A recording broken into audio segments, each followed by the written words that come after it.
All right, so today I'm here at Goodwill and want to see if I can turn a profit with 40 bucks. So let's go inside and see what they have. Right away, there is this very expensive medical equipment. I don't ever sell this stuff. I feel like it's bad luck. Plus, it's $344. There's this really cool antique sewing machine. Unfortunately, there's not much of a market for them. I think we may be stuck with this table right here, especially given our budget today. It's definitely banged up and it's out of our price point. So let's see if we can get this for a little bit cheaper. Are you Phil? Yeah. I'm Jake. Nice to meet you. Hey, Jake. Nice to meet you. I talked to a guy back here about this piece, and I want to buy it, but it is pretty beat up. He said to talk to me about pricing if you guys can do any better on it. It is, and just refurbish it. Would you do 40 on it? That's what I was going to say. I'll make it 39, 49. Okay, I'm cool with that. Yeah, I'm cool with that. Thank you. Okay. Like I said, I have a truck. I'll take it right now. All right, so I'll have them right up with the receipt for you. All right, Phil. Appreciate it.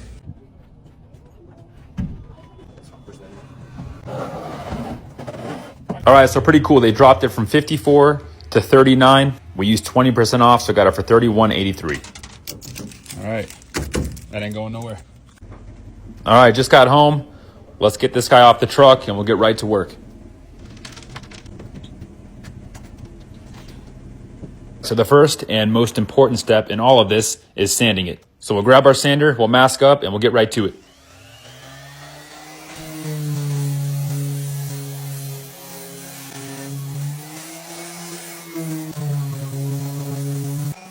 And I believe here I used a combination of an 80 grit and a 120 grit. Don't ever be afraid to over sand it. The more sanding, the better. The better your prep is, the better the stain will turn out.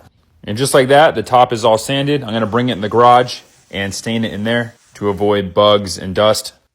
And when it comes to staining, you can use an old t-shirt. I'm using a sock here. And we're just going to lightly apply one coat at a time. You wanna make sure that you're going from one end to the other.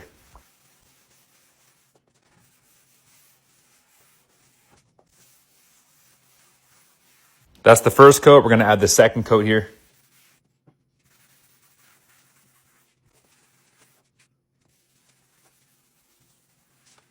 And then after staining it, I just take a paper towel and wipe up any excess oils. And you can see here, it bonded really nice and looks really clean. Now we're going back outside. Gonna take some of these doors off and fix some of the damage there at the bottom. And I'm just using a fine grit here. I don't want to go too rough and make this worse. We're just trying to flatten it a little bit. Then we'll take some putty and add it to the corner. Try to make it nice and square again. Looking better. We'll give this about an hour to dry. Just going to take some leftover stain and go over some of the front drawers. This kind of helps fill in any minor scratches and makes it nice and shiny again.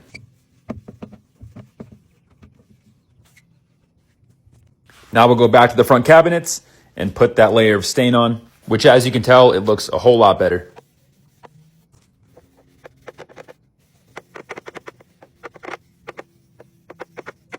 Now that everything is done and dry, we're gonna bring it in for pictures. Gonna vacuum out some of the dust and crumbs at the bottom. We'll pop the drawers back in, and then we're gonna reinstall the front cabinets.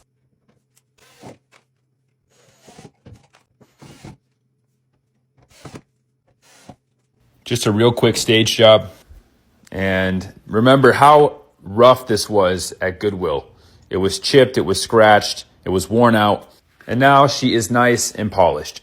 I think it has a really high-end, classy look to it. I like how dark we made it as well. I'm tempted to do clear coat on the top, but I kind of like the flat look to it. But again, here's before. I mean, that top was just ripped to shreds.